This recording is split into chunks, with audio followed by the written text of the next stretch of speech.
Estamos reiniciando o quadro Vai Encarar e o médico ex-vereador por 2 mandatos, Roberto Bastos, decidiu aceitar o desafio. E é muito importante este momento porque é um assunto muito delicado, saúde. Doutor Roberto Bastos, primeiramente, né, uma boa tarde. Boa tarde, Jacques. Boa tarde. E as pessoas querem saber o seguinte: o que está acontecendo com a saúde, vamos colocar assim, de Cachoeira e do Espírito Santo? Olha só, Jacques, a saúde pública, ela vem sofrendo uma deterioração ao longo do tempo, por vários motivos, né? A população está carente de assistência médica, dificuldade de internação hospitalar, falta vaga, leitos, né, de UTI neonatal, de UTI de adulto, vagas para cirurgias eletivas, tem dificuldade nos hospitais, as pacientes têm dificuldade de marcar exames. Hoje mesmo passou na televisão, no repórter, uma paciente que está há 2 anos esperando uma ultrassonografia para fazer pelo SUS. Então você vê que as pessoas mais carentes, a população mais carente, passa muita dificuldade para ter acesso à saúde. Em contrapartida, a gente vê os hospitais particulares crescendo, né? Você vê que aqui em Cachoeira nós temos o exemplo da Unimed. A Unimed é uma cooperativa de trabalho médico. Você vê que a Unimed está crescendo, tanto que vai construir um novo hospital, né? Um hospital moderno, né? Um hospital de ponta, para prestar serviço de qualidade, de alta tecnologia. Infelizmente, as pessoas mais pobres não têm plano de saúde, e a gente vê aí, enquanto a Unimed está crescendo de um lado, o setor particular, o setor privado desenvolvendo, a gente vê a notícia da Santa Casa, que é uma entidade... Mas me permite só fazer um corte? Sim. Você está falando dos problemas. Esses problemas que você está citando são milenares. Eu ouço sempre, né? Filas, não tem leitos. Não é mais fácil falar dos problemas, mas como é que soluciona isso? Olha só, a questão, quando eu cheguei em Cachoeiro, há 30 anos atrás, já existia esse problema, mas era menor. O problema piorou. Com a gestão do PT no governo federal... Você culpa o PT? Eu culpo a gestão pública, né? Desde o PSDB, PT, todo mundo que esteve no poder, ninguém deu uma solução. Você vê hoje que a saúde pública cada vez está pior. O PT tentou botar mais médicos, médicos cubanos, também não deu solução. Então, quer dizer, a assistência médica está ruim. Qual é a solução para esse problema que eu vejo?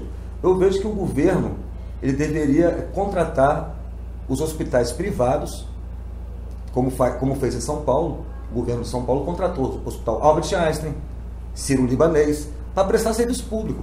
A chamada parceria pública-privada. A parceria pública-privada. Porque o hospital privado, ele visa lucro.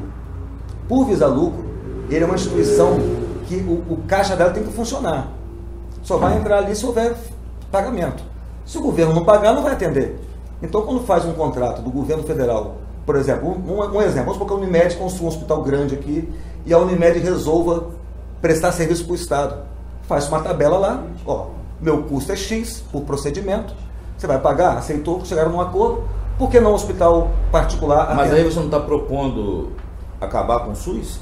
Não estou propondo acabar com o SUS, pelo contrário, eu estou propondo que o governo federal tenha mais, vamos dizer assim, flexibilidade para fazer contratos com o setor privado. Permitir, no caso. Não, mas isso é permitido já. Em São Paulo funciona. Teve agora no governo do... Como é que é? O governo novo lá de São Paulo? Tem um governador de São Paulo? O João Dória. João Dória. Ele impôs lá, colocou lá na prefeitura mesmo, quando estava prefeito. Botou os hospitais particulares para atender o SUS. Acabou com a fila. O médico quer trabalhar, mas o médico tem que receber. Hoje, os hospitais públicos, hospitais filantrópicos, como a Santa Casa, o Hospital Evangélico, eles viraram um intermediário entre o médico e o Estado. O Estado paga o hospital, ou paga uma ONG ou uma OS, para esse órgão pagar o médico. E a maioria das vezes eles retêm parte do salário do médico, ou até mesmo todo o honorário médico é retido. Às vezes por má fé, às vezes por circunstância de situação, por exemplo, a Santa Casa hoje... Isso acaba provocando o quê? Uma baixa qualidade de atendimento ou também um êxito também daquela instituição? Inclusive teve uma reunião outro dia na Santa Casa em que um médico levantou e falou muito bem isso lá. Qualquer trabalhador sem receber, ele não trabalha bem.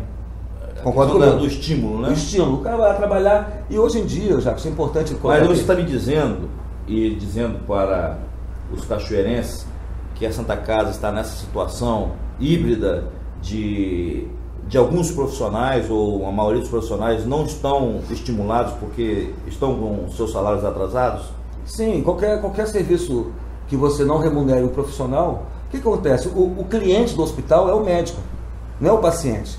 Existe um intermediário entre o hospital e o paciente, que é o médico. Quem leva o paciente para o hospital é o médico. Não o pronto-socorro, estou dizendo pronto-socorro, você vai em qualquer pronto-socorro na casa da urgência. Mas o paciente eletivo, você vai se consultar com o médico. O médico vai falar, Jacques, eu vou te operar no hospital X. Você confia no médico.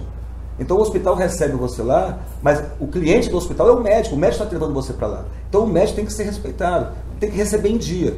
Aquela fase dos médicos ricos, dos médicos endinheirados, acabou. O médico chega hoje, ele quer trabalhar, ele tem que receber. Ele tem mulher, tem família, tem filho, tem escola para pagar, tem aluguel, tem um carro que ele comprou, então tem prestação. Então o médico tem que trabalhar, tem que receber. Mas não trabalhar para receber daqui a 6 meses, não vai. Primeiro, deixa eu lembrar algo que certamente, principalmente os cachoeirenses, estão lembrados. Você foi na rede social e você reclamou o fato da Santa Casa abrir mão, eu vou usar essa expressão, da maternidade, que é centenária, para o hospital infantil, que assumiu a referência no materno-infantil. E você reclamou porque você insinuou que você não entendeu esse tipo de acordo. O que você quis dizer? Eu quis dizer o seguinte, a Santa Casa presta serviço ao Estado como entidade filantrópica, como você me disse aí, há séculos, há mais de um século. Desde 1900 existe Santa Casa. A Santa Casa começou como uma maternidade. Lá as irmãs de caridade faziam parto das mulheres que não tinham condições e atendiam as mulheres ali, faziam parto, dava ponto, sutura. Inclusive o doutor Vicente até acompanhou essa parte, essa fase da Santa Casa inicial e em volta daquela maternidade foi construído um hospital geral. O hospital geral, ele tem que ter maternidade, tem que ter centro cirúrgico para cirurgia geral, para cirurgia ortopédica. A Santa Casa hoje é um hospital referência. Não, mas aí onde que você estranhou? Eu estranhei o seguinte, eu estranhei porque a Santa Casa, por ser uma maternidade já, atender a mulher há muitos anos... Você não aceita, né? Eu não aceito porque a Santa Casa ela é uma entidade filantrópica e é um hospital geral. A mulher precisa de atendimento, a mulher pobre, a mulher carente, ela não pode hoje ir para o hospital infantil com mioma sangrando, não tem estrutura, não tem espaço físico para atender a ginecologia. Eles fizeram lá um aumento, fizeram isso para atender o parto, fazer parto lá. Eu estou entendendo. Não há uma conjuntura integrada para atender holisticamente a Santa Casa é um hospital geral, lá tem banco de sangue 24 horas. Mas então por que tem a direção abriu mão 24 horas para atender adulto. Se uma mulher gestante tiver um problema qualquer, precisar de um CTI, no infantil não tem CTI para adulto. Você obstetra. Então o que acontece? A Santa Casa infantil funcionava como uma simbiose, um complementando o outro. Tanto é que fisicamente estão juntos. Se ali, dá para fazer um hospital só ali, inclusive. Sabe que tem comunicação interna, dá para passar por dentro, de um para o outro. Então a Santa Casa fazia parte dos adultos e o infantil fazia o infantil. Só que o infantil agora quis pegar as mulheres e levar para lá para o hospital infantil. As mães também. As mães. Numa estrutura pequena, que eu acho que não cabe ali, do meu ponto de vista, não tem infraestrutura para atender a mulher, não só a obstetrícia, pode ser que ele consiga atender agora, mas se for atender, fazer esterectomia, cirurgia de períneo, cirurgia de urgência, no total, como era feito na Santa Casa, eu acho que não tem. Eles falam que isso é um projeto futuro para quando o hospital do Aquidauana ficar pronto. Mas isso aí é uma coisa que vai ficar pronto quando? A Santa Casa, eu acho que hoje, ela tinha um contrato, que era um contrato de cerca de 300 mil reais por mês. Que era pouco. Era pouco porque não estava bancando a estrutura. E aí, houve da parte da superintendência da Santa Casa, que não estava como continuar com aquele valor e devolveu. Aí o infantil pegou o mesmo serviço por um valor muito maior. E foi isso que eu achei estranho. Mas qual é essa mágica? Eu não sei.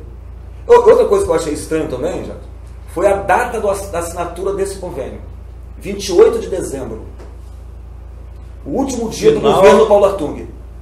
Quem assumiu agora é a Casa Grande. Você acha que o Casa Grande deveria rever isso, por exemplo? Sim, eu acho que todo mundo tem que rever isso. O Ministério Público, o secretário estadual de saúde. Isso é bom para a cidade? Se for bom, eu vou aplaudir.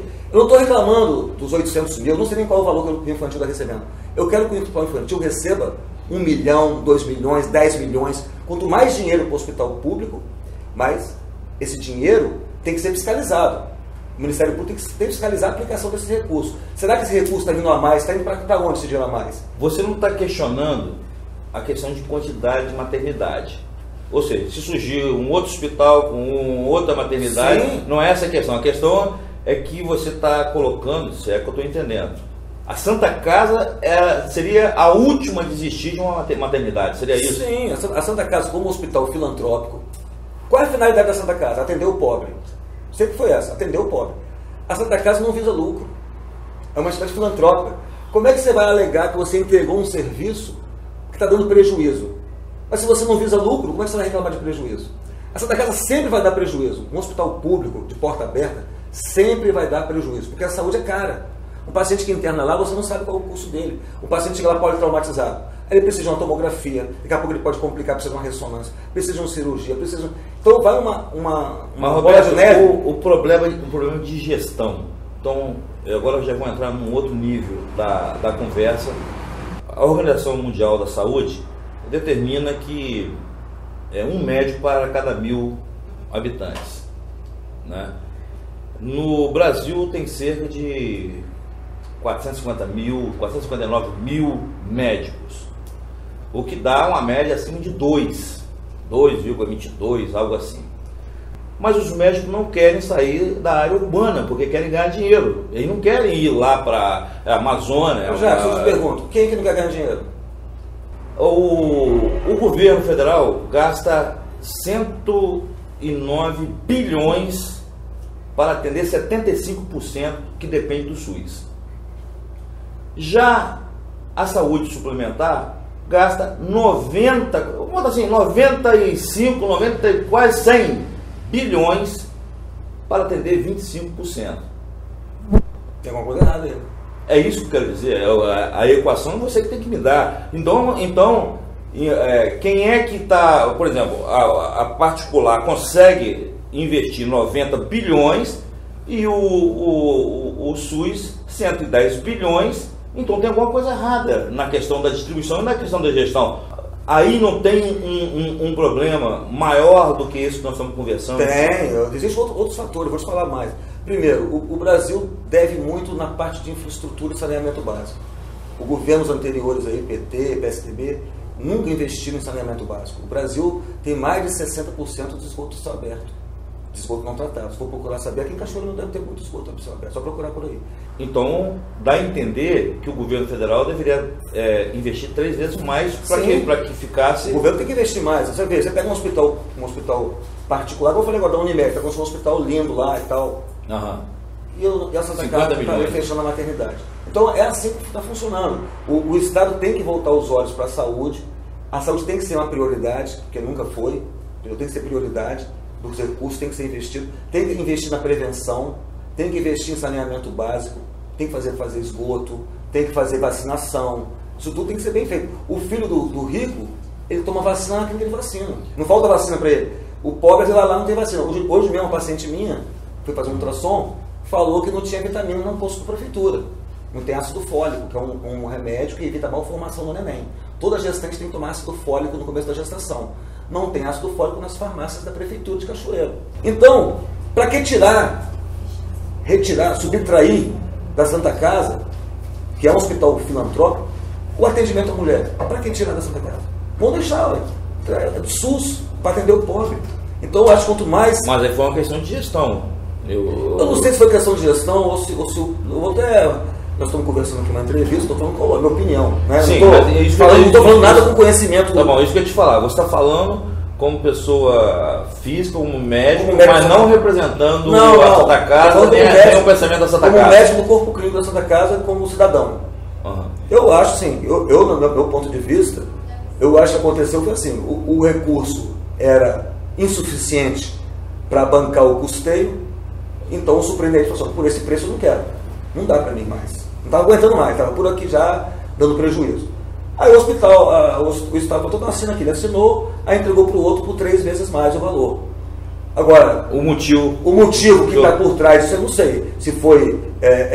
Porque você está falando que foi no último eu achei dia pelas datas, por ser no último dia do governo. O governo do Estado tomou posse agora há pouco tempo, sabe que mudou a gestão, muda todo. Uma outra coisa também, você sabe... Tem adaptação, né? É uma coisa errada, né? Porque eu acho que tinha que haver uma continuidade. Quando muda isso, o governo muda tudo. Ninguém sabe nada, fica todo mundo perdido. Então, até essas coisas equilibrarem, eu acho que com certeza o governo do Estado, o governador Casagrande, vai se sensibilizar com isso. Pô, a Santa Casa é um hospital centenário. Foi fundado em cima de uma maternidade, atendendo a mulher. Agora subtraíram isso deles, a Santa Casa não pode mais atender a mulher. Eu acho que é até uma covardia, uma falta de consideração. Você não acha que pode ser também uma questão de risco, não? A gente estava colocando aqui o seguinte, né? Quando alguém morre porque está doente, a gente pensa logo o seguinte, quem é que matou? Porque se aquela pessoa poderia viver se fosse atendido, foi o médico, foi o hospital que foi e não conseguiu ser atendido ao tempo. Como que vocês tratam esse assunto quando a população começa a gritar, que eu fui lá, tinha uma fila, não foi atendido, a pessoa morreu no corredor? Como que o médico trata esse assunto? Ele se sente culpado ou ele não tem, ele fala, não, eu não sou culpado disso? Não, olha só, o Conselho Federal de Medicina é bem claro o seguinte, o Código de Ética Médica. Você só pode trabalhar no local que você tenha condições de trabalho. Certo? O médico, ele tem autonomia para se retirar. Vou chamar até a polícia, esse pronto-socorro aqui não tem condições de eu atender os pacientes aqui. Então, é responsabilidade do médico que está atendendo, se ele não tem recurso, ele se preservar, ele denunciar, ou ele conversar com o diretor clínico, o diretor do hospital, pedir mais recursos, melhorar. Então, o médico tem a responsabilidade dele, sim. Mas hoje, você sabe que a situação do Brasil, quando está falando aqui, da deterioração dos hospitais públicos, a culpa é do Estado, que não dá recurso suficiente para ter um bom atendimento. Se comparar com a suplementar... Você vê que hoje, por exemplo, a emergência funciona muito bem na Santa Casa. A Santa Casa hoje presta serviço de urgência e emergência 24 horas para todo o sul do estado. Acidente de carro, parte de ortopedia, tudo vai direto para a Santa Casa, é atendido imediatamente talvez, e com alta qualidade. Para a conclusão, porque a gente está mais na questão da maternidade, questão do materno-infantil, mas a Organização Mundial da Saúde coloca 3 problemas que geram problemas para a saúde. E eu não vejo nenhuma campanha preventiva e nem vejo os próprios médicos darem orientação ou fazer prevenção em relação a esse assunto, que é obesidade, diabetes e pressão alta. Eles colocam isso como pontos, o tripé com maior índice de causar prejuízo ao sistema de saúde. Mas por que vocês médicos, eu não vejo nenhuma campanha sobre diabetes? Agora que teve uma proposta para que se ofereça remédio gratuitamente, de modo geral, para qualquer... Olha só, você falou uma coisa certa, a causa mais comum de morte hoje são as doenças... Estou falando sobre saúde agora, não é maternidade não. Doenças cardiovasculares. Mas vocês médicos não orientam. Orientam. Vocês fazem campanha? Fazemos campanha. Eu faço campanha da minha área de ginecologia no Facebook, divulgo as minhas coisas. Agora, isso é uma coisa que tem que ser partir do governo federal. Uma campanha ampla. A Unimed, por exemplo, faz esse trabalho. Os planos de saúde fazem esse trabalho de prevenção. Eles chamam os pacientes que estão acima do peso. Porque é interesse para a Unimed também. Se a Unimed investe na prevenção, ela vai ter menos problemas de pacientes no pronto-socorro. Porque o paciente que é obeso e faz uma dieta, ele perde peso, ele tem menos risco de infarto, tem menos risco de ter pressão arterial alta, tem menos risco de diabetes. O diabetes pode ter problemas oculares, problemas de circulação, tem que amputar a perna, amputar o dedo. Então, todas essas doenças crônicas, elas causam um custo muito alto para quem está bancando a saúde, tanto para o governo federal quanto na área privada. Você falou sobre bancando a saúde. Eu vi uma matéria esse dia na televisão colocando a indústria farmacêutica como a controladora da saúde e da medicina de modo geral, né? E quem foi entrevistado foi o Laí Ribeiro, que é um contestador da medicina convencional. O que ele disse, resumidamente, se você concorda ou não concorda? Ele falou assim: o pessoal sai da faculdade de medicina sabendo uma única coisa: prescrever remédio. E isso procede? Você como médico, sente essa pressão não tem pressão. Em parte ele tem razão, né? Porque se gasta muito, né? Com medicamento e tudo. Mas por outro lado... Para efeito colateral, né? Ele falou não para atacar a causa. Não, mas a causa fica sufocada. Eu concordo com ele o seguinte: o que acontece? Por exemplo, os maiores financiadores de pesquisas são os laboratórios particulares. Os governos não investem em pesquisa, com exceção dos Estados Unidos, sim, países desenvolvidos, né? Tá. Mas assim, do modo geral, a pesquisa hoje, você toma um remédio hoje, que é abaixo da pressão... Mas não está errado? Mas não está errado? Não está errado. O que eu acho, não está errado. O que eu acho é que não há uma valorização daquilo que você falou antes, que é da prevenção. Eu acho que o governo federal, os governos estaduais, o governo municipal, eles tinham que ter essa política. Mas tinha que partir do médico, realmente, o secretário de saúde. Ele é médico. Se você fazer a prevenção, é muito mais barato. Por exemplo, você pode muito bem, tem planos de saúde que dão desconto para o cara que faz atividade física. O cara corre, vai na academia, ele ganha um desconto no plano de saúde dele, porque ele está se prevenindo. Esse cara que vai para a academia, com 40, 50 anos, é o cara que não vai ter um infarto no miocárdio. Você vai economizar com a internação dele. Então o próprio plano tem interesse. Então o próprio governo federal tinha que ter interesse, ter essa visão, é uma visão até econômica, financeira. Se você investir em prevenção, vai ficar muito mais barato. É muito melhor você pagar um preventivo. Ou seja, esses 10 bilhões tinha que ser 300 bilhões para equiparar com a medicina, a saúde suplementar, que vai muito bem, né, a privada, para dar certo. A proporção seria essa. O governo tem que investir mais na prevenção. Mas digo assim, num todo, né? Falando todo, gasta 110 bilhões, devia gastar 300 bilhões. Por exemplo, você vê, as vacinas. A vacina é um medicamento de alta tecnologia. Se gastam milhões de doses em pesquisas. Então, quando o cara consegue fabricar uma vacina contra poliomielite, vacina contra HPV, todas as vacinas são produtos de alta tecnologia. Então, aquilo custa muito caro. Então, o cara tem que ganhar o dinheiro depois, tem que ser recuperado. Então, essa indústria que o Laí Ribeiro criticou é a mesma que também cria esses medicamentos que salvam muitas vidas. Então, você não pode também nem tanto generalizou demais. Eu acho o seguinte: tem que se levantar mais a prevenção, realmente, mas não se pode esquecer das indústrias e do investimento em pesquisa, em medicamento, em vacinas, em procedimentos novos, em alta tecnologia, porque a medicina vai sempre estar evoluindo. Roberto, para encerrar, cada vez tratamentos novos. Porque esse assunto de medicina é um assunto muito amplo e a gente vai voltar até, eu vou te convidar novamente para falar sobre outros temas na área da medicina, mas eu gostaria que você olhasse para lá e desse, não um recado, mas uma ponderação para o governador, para a questão da Santa Casa e para a saúde municipal. Os responsáveis. O governo do estado, ele pode tomar uma atitude para a questão das cirurgias, essas filas que tem de cirurgia. Primeiro, passar a fazer como era antigamente. Pagar o médico separado. Não pagar mais ao hospital. Para o hospital pagar o médico. Pagar o médico separado. O governo do estado vai abrir um cadastro. Você está dizendo que o intermediário aí, às vezes, dá uma demoradazinha? Demora, porque acontece. Não é por exemplo, o dinheiro entra na Santa Casa. Aí ele usa, de repente, outra coisa.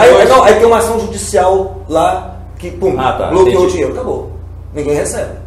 Não tem como. Então não é isso o Estado. Não é má fé do hospital. Então como fazer isso do ponto de vista prático? Pode fazer? Simples. Todos os convênios funcionam assim. Antigamente funcionava assim. Pelo serviço que ele prestou. Quem presta o serviço, você quer Qual cooperativo, no caso? Qual cooperativo Unimed? Eu faço a cirurgia na Unimed, por exemplo. Na Santa Casa, o paciente dá Unimed. O Casa Grande, é o que está propondo aqui. Então, o médico recebe direto na conta dele, o que é dele. E a Santa Casa recebe o que é dela. A Santa Casa presta um serviço de internação. Então, o governo do estado poderia cadastrar os médicos interessados em fazer cirurgia eletiva pelo SUS, se apresenta uma tabela, lá, vamos pagar tanto. Então, quem está interessado? Aí eu tô, levantou os médicos. Cadastra aqui, seu CPF. O Roberto operou lá 3 cirurgias, paga na conta dele, lá na minha conta. Eu vou receber, vou operar todo dia. Agora, se você paga para Santa Casa, qual o recado? Qual o recado para Santa Casa? Qual o recado para a direção da Santa Casa sobre esse episódio que você ficou indignado? Não, a Santa Casa está agindo. Eu tenho certeza que ela está agindo. Ela vai tentar... Mas qual a recomendação que você faz para a Santa Casa? Presidente da Santa Casa? Para a Santa Casa é solicitar o recredenciamento da maternidade, o credenciamento do serviço de ginecologia, que a Santa Casa hoje é um hospital, Jackson, que ela pode ficar aberta 24 horas para atender a mulher. E o governo do estado que credencie de novo a Santa Casa, que a Santa Casa precisa de uma maternidade, porque a Santa Casa, além de ter perdido os pacientes do SUS, ela perdeu todos os pacientes particulares. A maternidade da Santa Casa continua fechada, então os pacientes particulares não vão mais para lá, estão em outros hospitais. Então a Santa Casa perdeu muita receita. Então uma das soluções que eu até queria, eu tinha dado uma ideia, era colocar uma UTI de neném na Santa Casa. A Santa Casa precisa ter uma maternidade e uma UTI neonatal da Santa Casa, para ele ficar independente, não precisa de ninguém. Se um paciente particular ganhar neném lá e tiver algum problema, já tem um CTI ali dentro da Santa Casa para resolver o problema. Vai aumentar a credibilidade e a segurança do médico para fazer um parto lá. Tudo que você está falando tem a ver com articulação política de bastidor? Sim, porque a Santa Casa pode muito bem conseguir uma emenda parlamentar e conseguir uma UTI neonatal lá de 5 leitos para oferecer vaga de UTI para o sul do estado todo. Eu agradeço a presença do Roberto, foi muito franco, falou, né, dos problemas da saúde, falou também da solução, né, achei interessante a parte que eu nunca tinha ouvido, desse pagamento separado do médico do hospital, e creio que o recado, a mensagem sobre os problemas na saúde foram colocados. Sei que caímos num lugar comum sobre discutir saúde, mas nós estamos em Cachoeira do Mirim, Espírito Santo, e pode ser que muitas dessas ideias que o Roberto colocou possa começar a criar um clima de conscientização e melhoria. Eu espero isso. Eu também espero, eu tenho bastante esperança que as coisas melhorem. Obrigado pela presença. Valeu, eu agradeço a você.